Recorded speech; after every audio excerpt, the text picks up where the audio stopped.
After Jesus was arrested, he was led to the high priest. The religious leaders were trying to find a reason to kill Jesus, but they could not. The high priest asked, "Are you the Messiah, the Son of God?" Jesus replied, "Yes, that's right." The high priest said, "He has spoken against God. He deserves to die." The religious leaders refused to believe that Jesus was God's son. In the morning, the religious leaders led Jesus to Pilate, the governor. "Are you the king of the Jews?" Pilate asked. "Yes, that's right," Jesus replied. "What should I do with Jesus?" Pilate asked the crowd. "Crucify him," they answered. Pilate did not think Jesus had done anything wrong, but he handed Jesus over and said, "Do whatever you want." The governor's soldiers put a scarlet robe on Jesus. They made a crown of thorns and put it on his head. Then they mocked him. "Here is the King of the Jews." They beat Jesus and led him away to be killed. The soldiers nailed Jesus to a cross.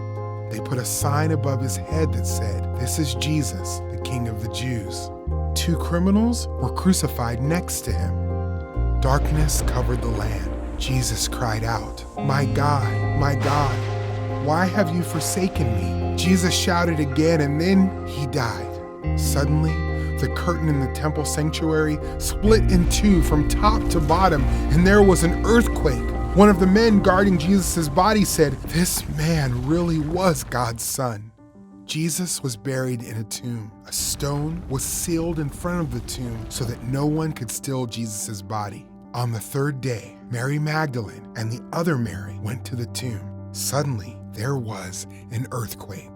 An angel of the Lord rolled back the stone and sat on it. The guards were so afraid that they fainted.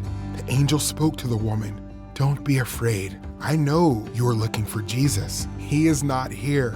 He has risen, just like he said he would." The women left the tomb quickly. They ran to tell the disciples the good news. Just then, Jesus greeted them. The women worshiped him. "Don't be afraid," Jesus told them. "Tell my followers to go to Galilee. They will see me there." Jesus appeared to Peter and then to the other disciples. Jesus also appeared to more than 500 people who followed him. Many people witnessed that Jesus is alive.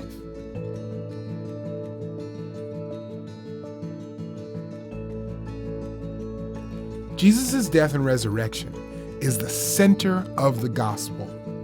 In Adam, we were spiritually dead in sin, but Jesus died to pay for our sins. Jesus is alive. God gives new life to everyone who trusts in Jesus.